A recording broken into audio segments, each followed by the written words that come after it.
Hello, I'm Billy, and this is the Unlock Your Child's Full Potential podcast, where we discuss how to give our children a head start in life and teach them some basic principles of success that will serve them well in adult life. This podcast is about the lessons that are often not taught in school, and it's up to us as parents to shine the light and coach our kiddos. Things like building their confidence, developing integrity, and a strong work ethic, shaping a worldview. It will also be about cultivating emotional intelligence skills, money mindset, personal growth habits, to name a few. I'm a mom of 3 young girls, and my mission is to raise them to be good humans, happy and fulfilled adults. Join me on my quest to learn more ways to parent with intent and raise thriving kids. I'm here to create a space where you feel supported and inspired to bring these lessons into your home and try them out. Let's dive in. Hi everyone, today's episode is an interview with a gorgeous woman I'm so happy I got in touch with. I learned so much from her. Kristi Nellor is the founder and chief creative officer of the lifestyle brand Hell Yes Habit, where she's on a mission to spark a movement to live a life you love.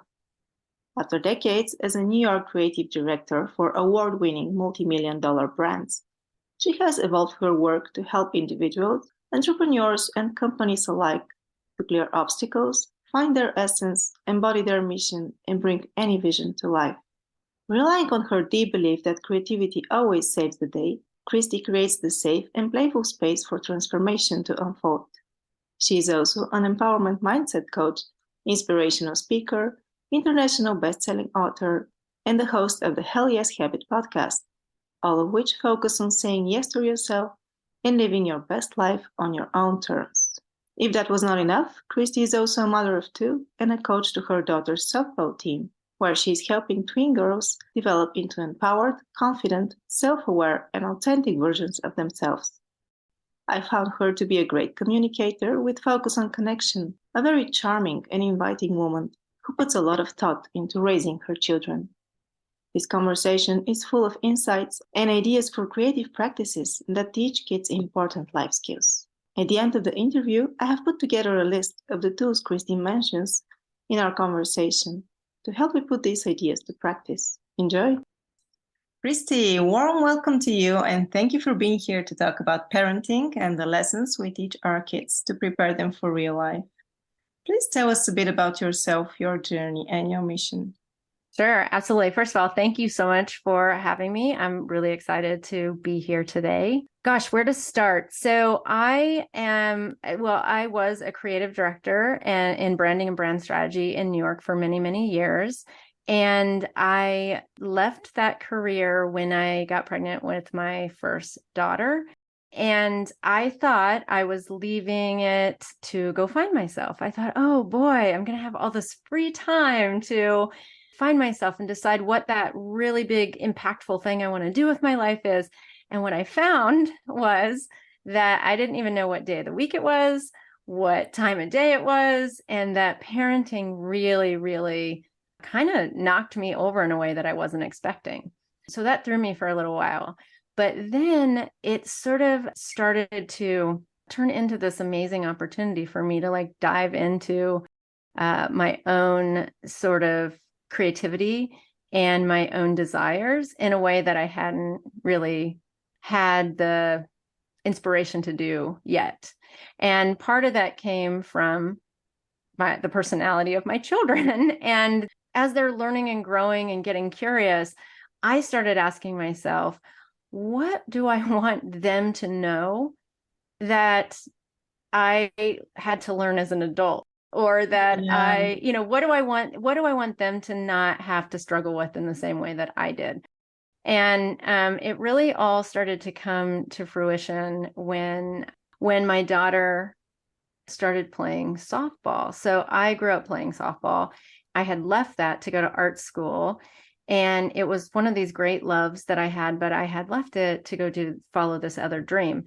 And when she started playing, I started coaching. And that gave me this platform to sort of start to see that our role as parents, as coaches, as caregivers is really integral in the kids' experience. And so I started digging into. I was her coach up until just last year. So now she's in a super competitive, high, like really elite travel team. So she's got some coaches there who actually did play in college, some female coaches who actually did play in college, but I tend to help all of them with some of the mindset work. That's part of the game. But And being a coach, you're like a mentor to all these kids, not just yours, Well, it's funny because, like I said, I was looking to find myself and figure out where my impact is and what I want to do with my life, right? And I have this like creative direction background. I had been building brands for companies for decades. And I thought, God, how does this even work? And when she actually got invited onto her first travel team, I thought, oh my gosh, I'm going to get to just be a parent now. I'm not going to be a coach anymore. And I had been a coach. I had been the head coach of her team. Not just that, I was on the board of the entire softball league. And then I ended up becoming the commissioner of the softball league. And so I was really in it. You're a badass. Yeah, I was really in it. And I really cared about the idea that, and it was softball, so it was specifically for girls. I really cared about the idea of girls building confidence. So at the time when she went onto her first travel team, she was 10, and it was kind of a light travel team. It wasn't like the super competitive ones, but that's the age when girls start to lose confidence. It's when they're just starting to enter into puberty. That's kind of early for puberty, but they're starting pre-puberty and changes. They're starting to their emotions start to change. They start to feel like they're not good at math, or they're not good at sports, or they're not good at all these things. And so I thought at that moment, oh, she's heading off to this new thing. Someone else will take her under their wing for softball. I'll just be a parent in the stands. But that was not what they wanted. They asked me if I would join and be a coach. And I got put into being the dugout coach, which most coaches don't really want that job because it's not the glory job. You're not out on the field. You're not calling plays. I found that job to be the most rewarding experience in my life up until then, because I was in there getting to know these young girls, understanding their personality, really understanding like what made them tick and what their challenges were. And I was the last voice that they would hear before they would go out and bat against a pitcher. And we could look at the pitcher together and go, oh, she's throwing kind of fast. I think you should take 2 steps back in the box. I think you'll be more successful. Oh, you might want to try this. I see your foot looks like this. Let's do that. What do you think that first baseman's going to do if you hit the ball to her?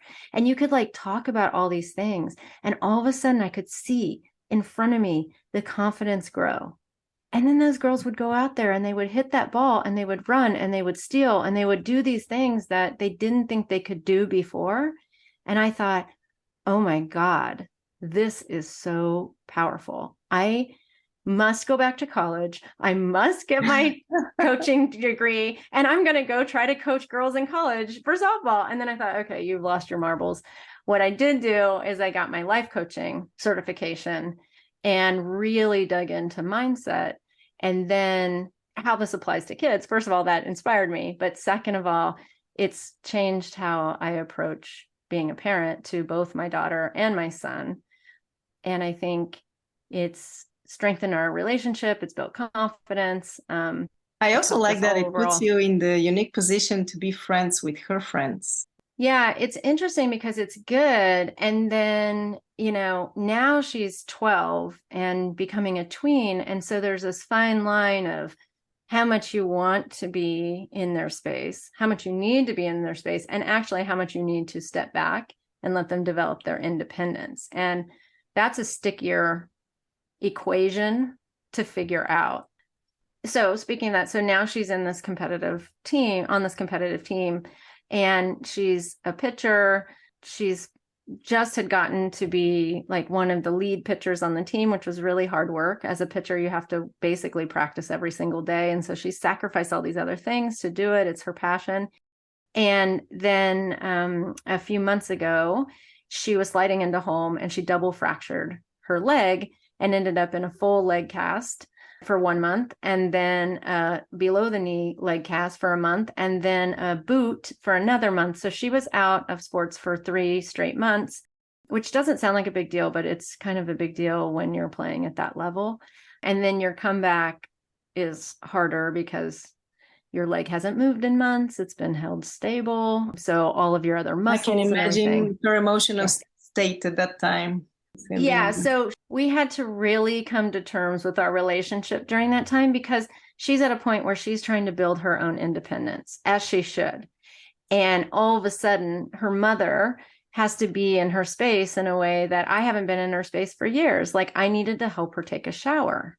That was uncomfortable for both of us. So we spent some time like really getting real about our feelings, both of us. Like, and I think that's one of the things, that's one of the approaches that I've taken as a parent is I really try to let my kids know where I'm coming from, that I'm not just instituting rules for the sake of rules or telling them something because I like to hear myself talk or because I'm in control. It's really like, I want to share this with you because it's either something that I have dealt with and I came out the other side of, or it's something that I can kind of see because I have a little bit more experience with it. And I'm just trying to give you the landscape. I'm not trying to tell you what to do, but I'm telling you here where the pitfalls might lie so you can make your decision. And so with this, we had to really get kind of clear about how much it sucked for both of us that she broke her leg. And like, I didn't want to be spending all my time helping her bathe, making sure she didn't fall, figuring out like what clothes she can wear that fit like a full leg cast up to your leg. And like, it was a lot of work. And there was just a lot there. But one of the times, her friend invited her to her birthday party. And my daughter had missed out on a lot of stuff just because she couldn't go because she was, laid up. Yeah. And it ended up being an ice skating party of all the things when she has a broken leg. Yeah. I know. And I was like, oh no, but my daughter was in a wheelchair at the time because the full leg cast was quite heavy and couldn't move it very, very well. So we decided to go to the party. And the idea was that all the kids were getting dropped off. At that age, it's a drop-off party. Parents don't really stay anymore. You're kind of cramping their style if you stay. And so I had planned to drop her off, although I was nervous about it because, she's in a wheelchair. And lo and behold, the skate rink said that she could go on the ice in the wheelchair. And I was like, well, that's pretty amazing. And I stuck around for a little while just to kind of see what happened. And what I realized was, while the girls of the party, were pushing her around and happy to have her and really welcoming her in, it wasn't their job to make sure that she got on and off the ice and was going back and forth from like the party cabana to the ice and, really a part of the party. And so I realized very quickly she needed an aide, but she's not going to want her mom to be up in her face. So I stuck around and I didn't go in the cabana where the party was happening. I hung out outside, but I just kind of like monitored and let her come to me when she needed me and like help her and let her get on there. And then I got out of the way. Like I wasn't standing around taking photos and being like that mom. And so it was like a dance that we figured out. And I think that once we made it through that, she kind of understood, oh, you're here to help me. And you're trying hard not to get, like, I think she just understood, which was bizarre. I didn't think that she would understand, but we just kind of developed this rapport. That said, we still get in all kinds of tiffs and arguments and, all kinds of things. So you're an amazing mom. Oh, thank you. It sounds so good that you even thought about doing it. I mean, I think you put a lot of thought into raising your kids. Yeah, I guess I just see so much potential in kids, and it's kind of a funny thing because I wouldn't say that I was the kind of person who was like had planned to grow up and have kids. It wasn't really on my to-do list. I wasn't really thinking about it until I finally, when I met my husband and we kind of talked about it and he wanted kids and we kind of decided then. But up until then, it wasn't just like this idea that I was going to grow up and I was going to have kids. So I think having them, like I said, when I had them, it was such a shock to my system of how much work it actually is, how emotional it is at every stage. And especially how as a with mother, girls. Yeah, especially with girls. And as a mother, you're kind of redefining who you are and you had this life before kids, and then who are you going to be once you have kids? And Yeah. I think often we lose ourselves and So put all of true. our time into our kids. And so I wanted to put all this time into the kids, but I also was like, what happened? I lost myself for quite a long time there. And so this has all been like, okay, as I do the work on myself and understand like all these layers now that I'm in my 40s that I'm trying to like peel back and see like, how did I get here?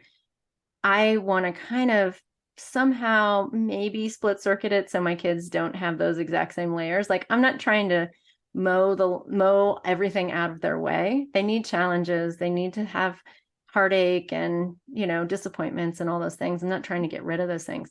I'm trying to come Be at it there from a for different them. vantage point. Yeah. Create space so that they can fail and know that they're safe. And I think that then maybe they'll take on more challenges. Are there any specific values you want to instill in your kids? Some specific traits that you want them to have as adults, as grown-ups?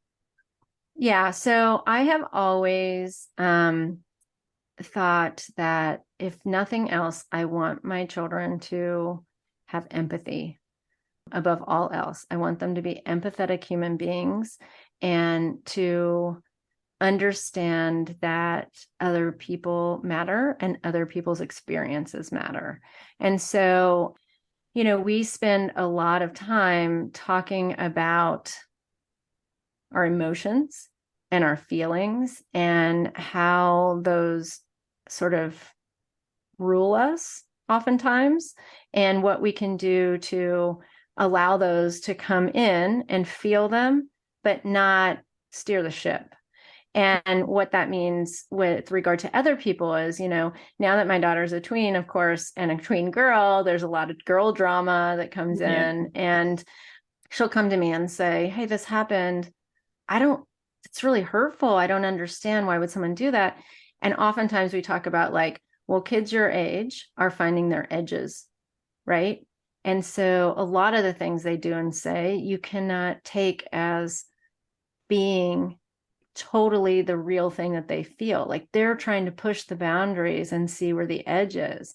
And so just take it all with a grain of salt. Like even if it's hurtful, feel the pain and also know that they're just being human and sort of, you know, deal with that. So that's one of the things. The other thing, my husband and I are creatives, and we believe that creativity always saves the day. So we root into creativity. So for instance, when my kids were little, we decided to move from Brooklyn, New York to San Francisco, which is across the country. And it was a big move. And we did it like around Thanksgiving. And then by New Year's Eve, we were all so depressed. Like my husband he had gotten sick and his eardrum had exploded. He was sick. I had gotten in a car accident. We didn't have any furniture at our house yet because we were still trying to sell our place in New York and all of our stuff was staged there. We didn't have any friends. We didn't have a party to go to. It was New Year's. We're sitting there. I mean, it was so sad. The TV is on, the ball in New York is dropping, the place that we just moved from, you know, where all this fun activity is happening. And we're just like sitting there watching it and just thinking, what have we done? Oh my God, we have to turn this around. We've made a huge mistake. And we're the kind of people who maybe don't have any furniture, but we always have art supplies with us. So my husband was like, okay, we have to come up with something to do. And I thought, okay, let's do this. And so we decided to come up with a family mantra or like a guiding sort of principle for the year, and then create a piece of artwork around it. So we had painter's tape, we had a canvas. I know that seems really random, but we do have that kind of stuff all the time. I know, no bed, but we have a canvas. And we had this painter's tape and we had like some random acrylic paint and paintbrushes. So my husband like, you know, plotted out the letters with this tape. And then, you know, my kids were like my son was like 2.5 and my daughter was in kindergarten. So we just let them go crazy with paint and we just like splashed it all over. And then when it dried, we pulled the tape off and lo and behold, it said, be courageous. That's what we decided that year because we were so sad. We were so homesick. It was going to take courage to go out and find new friends and build a life and build community. And so then we hung that painting by the front door.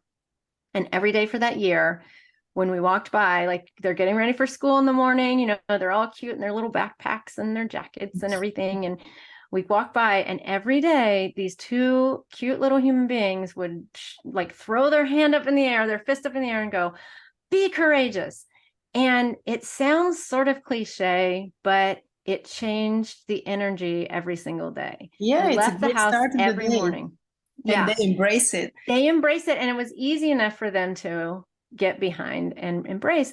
And then they leave the house every morning on this like high energy, ready to go out, and it's a brand new day. And it really did help us that year. And so that has become a family tradition, and we do that every single year.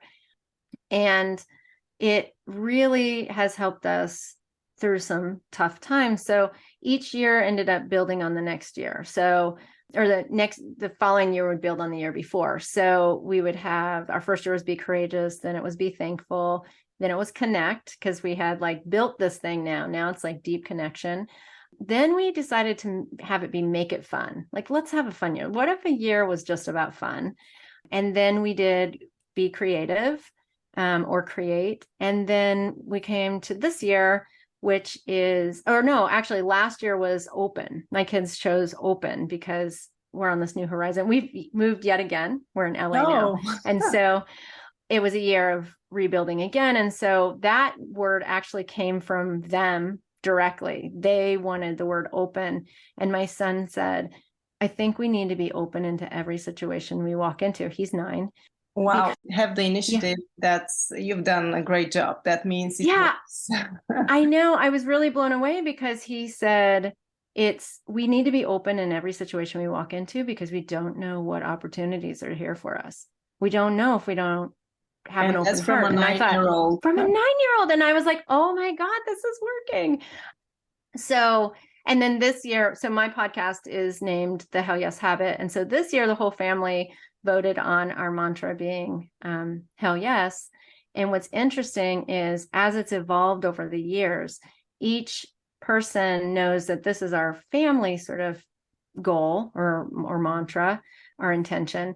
But the way that word or phrase applies to each of us is individual. So for instance, my husband is using the idea of hell yes to sort of get back to self-care practice. He hasn't really, he's kind of like put that on the side for a while. And so it's more about him getting back into doing things that fill him up, that feel like a hell yes. My daughter is talking about choosing things. She's into a lot of things and really getting into choosing the things that are right for her and the things she wants to do. And my son this is the year I want to try tennis. And that's my hell yes. And so really everyone gets to like put their own meaning into it now. As they get older and older, it's a project that's evolved its needs. I'm stealing that idea. That's an incredible idea. Yeah, you totally should. It's really fun. It's really easy. And it also allows your family to have something to come back to that says, this is us. This is what we're doing as a family this year. And it's a family tradition. I love traditions. Do you have any other like that? Yeah, let's see. We have lots of family traditions, but trying to think of good ones. Oh, yeah. So one of the things, this isn't so much a family tradition, but this is sort of an approach that I take with my kids in terms of building their confidence. So for instance, my son might say, I can't do this. I can't tie my shoes. And I ask him to put the word yet on the end of it. It's called the power of yet. We call it the power of yet. And it's really a growth mindset idea. But the idea behind that is when you put the word yet at the end of any sort of limiting sentence, all of a sudden it creates possibility. So for instance, if he says, I can't tie my shoes, Mom, I can't tie my shoes. And he's so frustrated, I give him this look. And then he says, yet. And then he is a bit of a jokester. So then after that, he kind of makes it funny and goes, but I will. And that gives him this inner power to make him believe in himself. And it also allows us to look at things. And I don't know if you find this with your kids, but when my kids hit a struggle, all of a sudden that one struggle becomes this giant thing. So say like they get a new math concept and they're really struggling to understand it. All of a sudden they're like, oh, I'm bad at math. Oh, I'm never good at this. And when you do this idea of the power of yet, you can section in on that one challenging thing that's happening and say, hey, I'm not good at this thing yet, but I will be. It just takes time and attention and energy and practice. You just got to practice. It doesn't mean that you're bad at math. It means you're struggling with one concept. And so I guess that's a little bit of a family tradition, because my kids now know whenever they say something sort of negative like that, if I give them like this kind of like smirk look, they'll come back and be like, yet. And then we kind of laugh about it, and it lifts that pressure, and it makes whatever they're finding challenging a little less cumbersome, like a little less heavy. Yeah. And I think that that's a good way for us to look at it even as adults.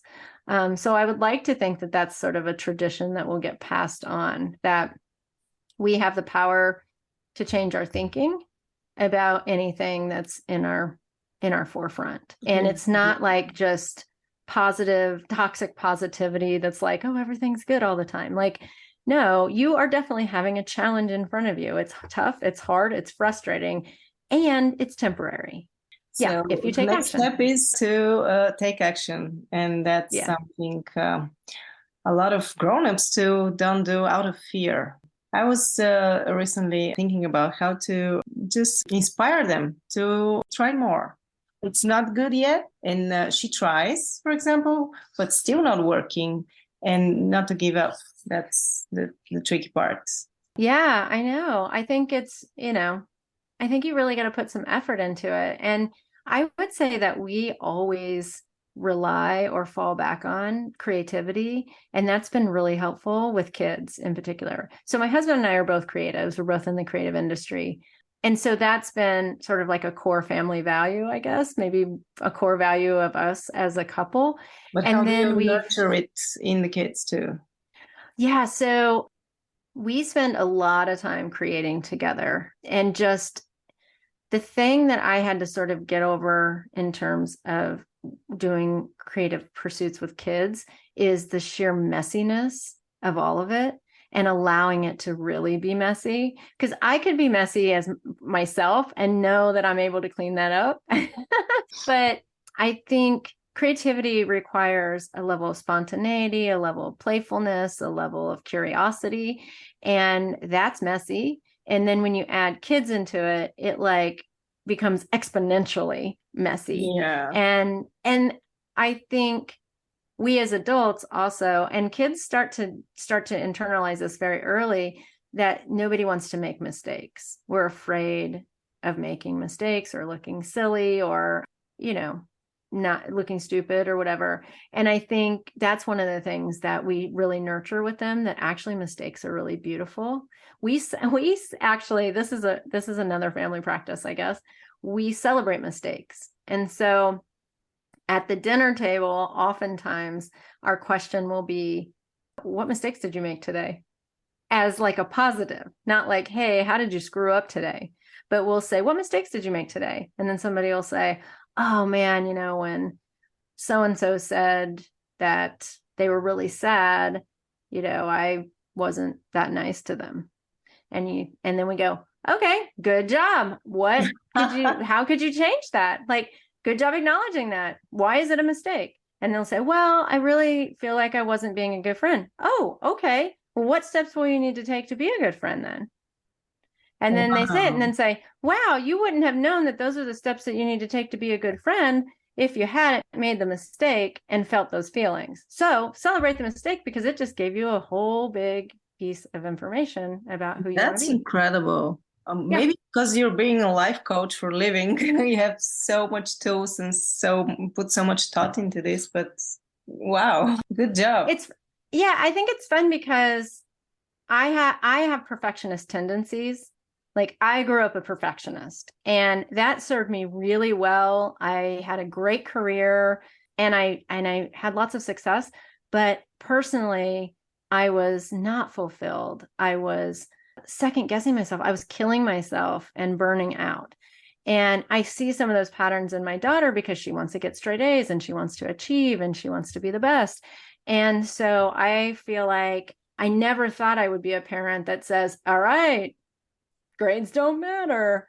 They do matter. We know they matter, but they don't matter as the whole picture.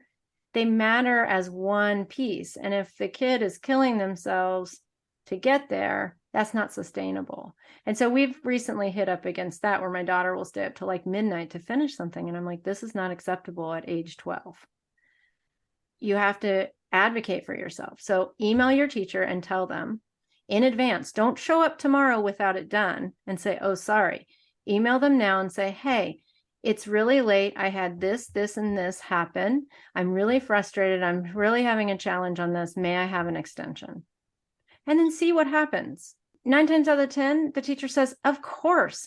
What are you working on? What is the sticking point? Yes, you can have till tomorrow. And then if she doesn't get it done tomorrow, then that is when she hits this consequence.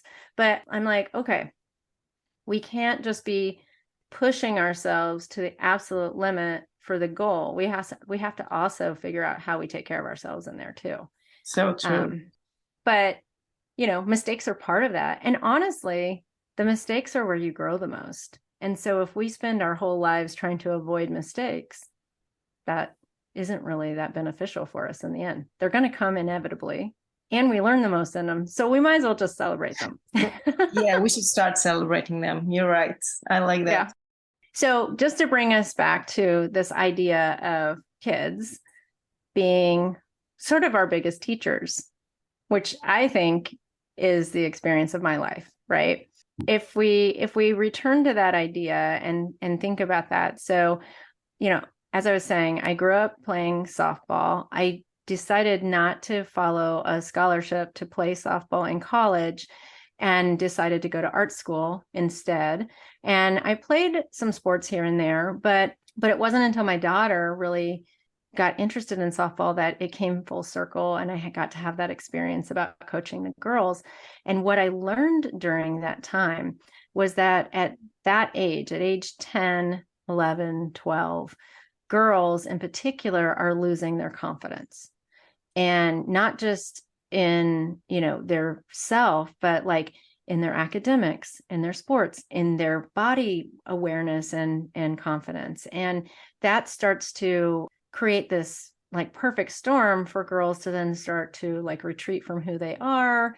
You start seeing their academic grades fall. They might start getting mixed up in the wrong kind of crowds and drugs and things like that. And so for me, that age is really important. And now that my daughter is 12 and hitting like this sort of tween hormone attitude sort of change, I really have worked hard to try to start instilling ideas in her that combat that confidence issue.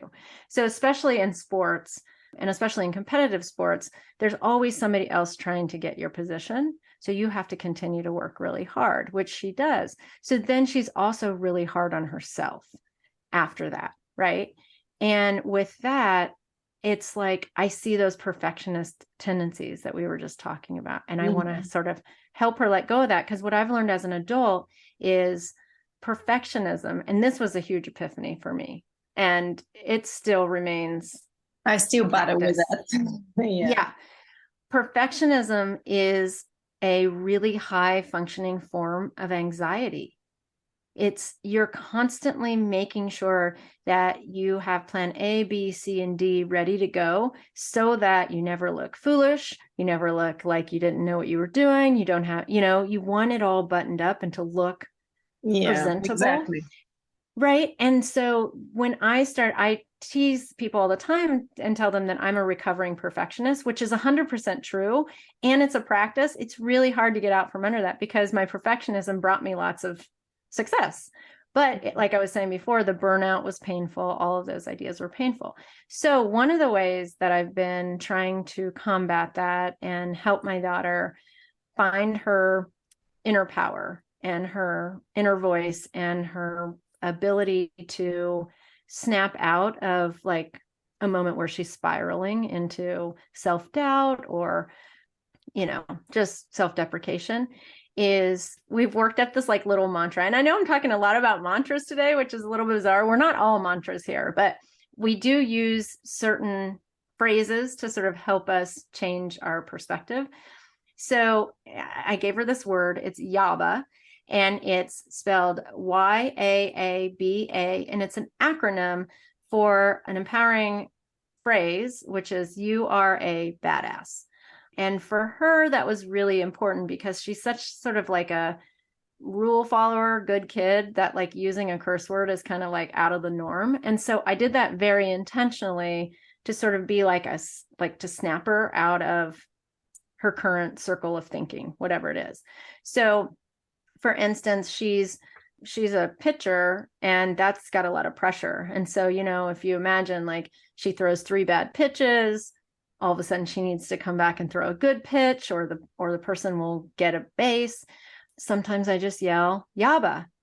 And in that moment it clicks, and she thinks about that and is able to shift out of confusion, anxiety, stress, Yeah, whatever you it change is. the state. Yeah. Yeah. So right now I'm still sort of doing that for her. But what that gift is that that's something that she can take into the future as something she can anchor onto as an indicator that she can shift it, and she can shift her feelings and thoughts about it that moment. And it's as simple as taking the moment to just take a breath and calm down and reset. And it's really working. And for her, it's fun because the acronym part of it allows it to be a little bit secretive. People don't necessarily know what it means. And then people will ask her about it, and she can choose whether she shares it or not. And like on her cast, I wrote YABA. I wrote #YABA because that seemed cooler for a tween. But We should all have such an acronym, I think. Yeah, we all need it. I have my affirmations, but they're like whole big sentences. It's much more powerful, I think, to be one word.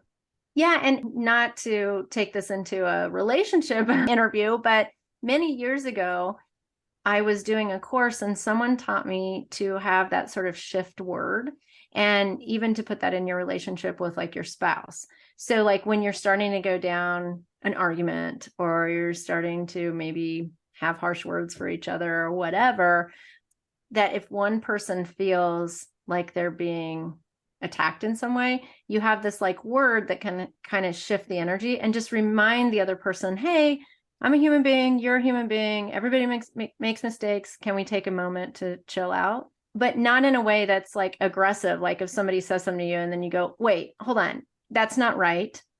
That can start a fight on its own. But you can pick a word that kind of like helps shift the energy. At the time, they just told us to use the word shift. So we would just be like, hey, shift. But that's a little aggressive. And so my husband and I were like, well, why don't we make it fun? And you can make it something silly. Like, what if you just say like pickles, or like something totally ridiculous? Yeah, if it's funny, it helps. It helps, right? And then all of a sudden you're like, oh, not only is that funny, but also the other person is kind of throwing up the white flag to say, hey, I'm feeling a little attacked right now. Maybe we can calm this down. Now, I say that we do not use that in full practice. Like that's, as I'm saying that, I'm like, oh, we should bring that more. We should bring that back. It sounds amazing. I'm stealing a lot of your ideas. Yeah, I mean, I think I would love if everybody stole the ideas because they're fun and they're effective, and they're through things that we've just experienced. Like some of them I've taken from other things that I found, right? And I think that's whatever resonates with you, you should take and use, make it your own. Is your husband on board with your parenting style? I mean, do you agree on everything you just shared with us? Everything that I've shared, we agree on. There are other pieces and parts that I wouldn't say we disagree on. We just have slightly different vantage points on. But in terms of all this empowerment sort of stuff, we're on the same page. It's funny because like I said, we're entering with our oldest, who's a girl, into her tween years. And so there's the whole topic of boys and boyfriends and those kinds of things. And so we're finding our footing through all of that. Generally, we agree on that. But there are some things where I'm like, oh, I tease him. I'm like, that's really archaic thinking. he's like, what? That you can't say that. And I'm like, okay, let me try that again. Don't say it in front of the kids, otherwise you can. Yeah, exactly. But yeah, I think this phase is maybe the first phase where we're really like digging into it and asking questions. And we have different questions that we're asking. And we're like, what's the other time that this happened was when we moved to LA a year and a half ago. And my daughter ended up going to a new middle school, which was way bigger than the one before. And it's a little bit more urban here. And everyone had a cell phone. And so we were like, oh my gosh, do we have to get her a phone? Because we had kept technology out of the mix almost entirely. And so I was like, no, we can't get the phone. Like, we can't bring this in. But then I knew, like, oh my God, I have to be able to like connect with her for pickups. And there were so many logistics of like, both my son and daughter go to two different schools, the elementary and the middle school, and they get out at the same time. And I was like, oh my God, now she's like out on the street waiting for me. I need to be able to contact her. Meanwhile, my husband was like, she's got to be like with with the other kids, and like, she's got to not be behind, and she's got to be up on pop culture. And I'm like, oh my God, like, okay, and then I thought, oh yeah, she does need to get in like text threads because she's the new kid. So there was this whole, like, we had to like really talk about it. But the phone is like the bane of my existence right now because it's hard to figure out what the rules around it are.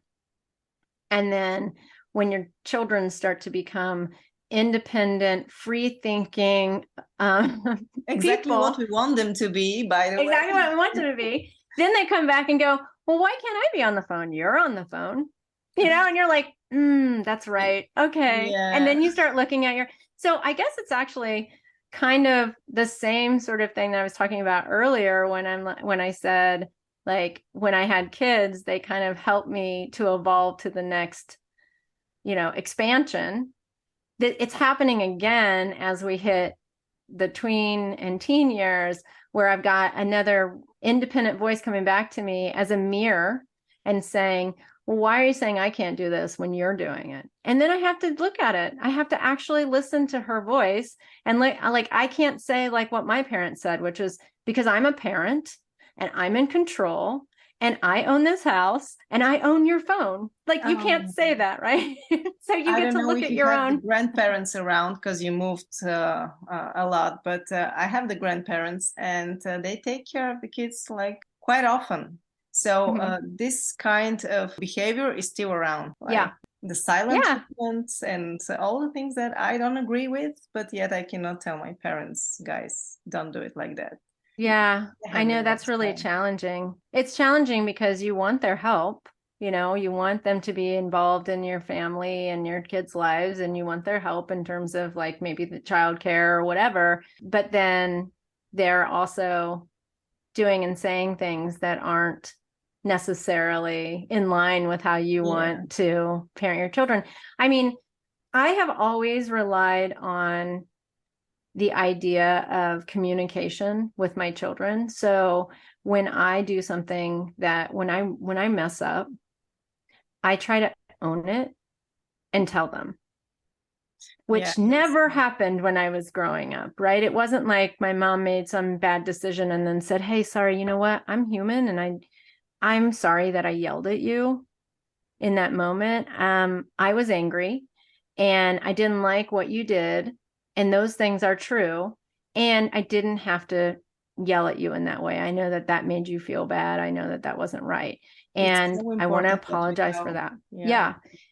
And I feel really vulnerable each time I go and do that because I question it sometimes. I'm like, is this right? Like, do they need to see me fully as a human, or do I still need to be like, there's this line where you say, okay, I still need to be an authority, but I don't want to be an oppressor. I don't have the answers. I think the thing is that if we lead with curiosity and good intentions and trying to do our best and acknowledge when we fall short of that and let everyone know that mistakes happen, I feel like at least there's a conversation there.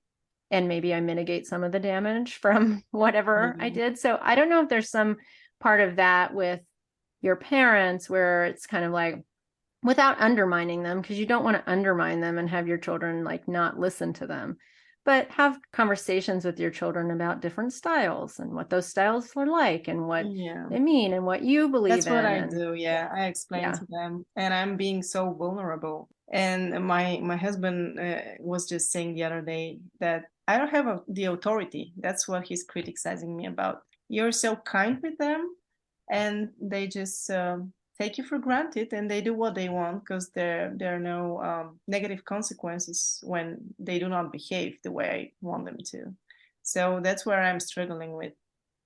Well, I think you can be open with them that way and then also hold a level of expectation. And the hardest thing for parents, the hardest thing for my husband and myself included, is following through on any sort of punishment or whatever that is. Like, I find it so difficult. But once children kind of understand that you threaten and don't follow through with it, then they do know that they have that leeway, right? And so we have been trying to practice more of like, if I say something, it's going to happen. But I'm the same way. Like I talk myself out of the punishment or whatever, because I'm like, oh my God, well, maybe she needs it. Like, and our punishment right now with my daughter is like, give me the phone, you're not going to have the phone anymore, And then this happened the other day. We had a big thing around it. And I said, give me the phone. I'm just going to go plug it in, not in your room. Like, you can do something without it for a little while. She's not on any social media or anything. So she's literally texting her friends, watching life hacks. She loves life hacks and listening to music. But still, I was like, you need to get off of the device. And so whatever it was, not punishments, but like consequences, logical consequences. If she knows beforehand that if she does something you don't want her to, then her phone's gonna be taken away. And then it's like her choice to behave that way and then suffer the consequence. I think that's the middle ground. Yeah, but it gets a little dicey too, because then we did that. And then she didn't touch her phone that entire night. And then the next morning, she didn't get up and get her phone. So she respected that I said that. And then we were getting ready to leave for school. And I said, oh, do you have your phone? And she said, no, I'm going to leave it there because you took my phone away from me. And then I had to say, oh, no, you have to take your phone to school because I need to be able to get in touch with you after school. And then I had to define what I was talking about, because I realized in that moment, oh, I am not being clear in any way. So then I said, you take your phone to school because it's a tool for communication for the two of us. And then when you come home, it's going to go back on the charger. And I'm going to give you a set amount of time that you can be on it. And then you're not on it anymore. But I realized, oh my God, I have to be clear. Yeah. And it was just like 2 days ago where I was like, oh, wow. Okay. A new epiphany. And once it's all clear, she's okay with it, right? For the most part. They need limits. Yeah. They need limits and boundaries. And I mean, I think we all do. Even as adults, we need boundaries in our work. We need boundaries in our relationships. It helps everyone know where they stand. And then where, like I said before, where the edges are. And then you can push those edges, but holding those boundaries is really important. And I have trouble with boundaries. I'm definitely working on that across the board. Thank you for this incredible interview. I've learned so much from you and I'm putting it to practice. Please tell our listeners where they can find you and learn more from you. Oh, absolutely. Well, first of all, thank you so much for having me on your podcast today. It was so fun. I love the topic. I love talking about our kids and how they teach us and how we can teach them. I think it's great. Where you can find me, you can always follow me on Instagram at K_Nellor. And I have a website, KristiNellor.com, where I offer coaching packages and collaborations and all kinds of good stuff there. And I have my own podcast, The Hell Yes Habit, where I talk about all these kinds of things and people who are basically deciding to live their lives on their own terms. So you can follow me there. Thank you, Kristi. Thank you. As promised, here are the 6 takeaways from this amazing conversation. 1. When it comes to setting limits, let your kids know where you're coming from. That you're not just instituting rules for the sake of instituting rules, or because you're in control. Share with them why this is important to you. It's either something you have dealt with and came out on the other side of, or it's something that you have a little bit more experience with. You're giving them the landscape. You're not telling them what to do, but you're letting them know where the pitfalls might lie so they can make their decision. 2. Create space so they can fail and know that they're safe. That way, they'll take on more challenges. 3. Create a family mantra, a guiding principle for the year, and make a piece of artwork around it. Hang it by the front door, so every time you and your kids walk by it, you are reminded of what you committed to. A sign like Kristi's "Be Courageous" helps you leave the house every morning on this high energy. This is a great idea for a family tradition, something you do together to celebrate the new year. 4. The power of yet is a great tool for building confidence, and is as simple as making it a habit to add the word yet to every I can't statement.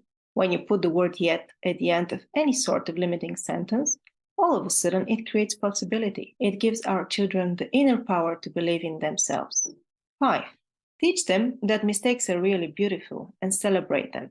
Here's another awesome idea for family practice. At the dinner table, ask the kids a question like, "What mistake did you make today?" And then after they share, follow up with, "Okay, good job acknowledging that. Why is it a mistake?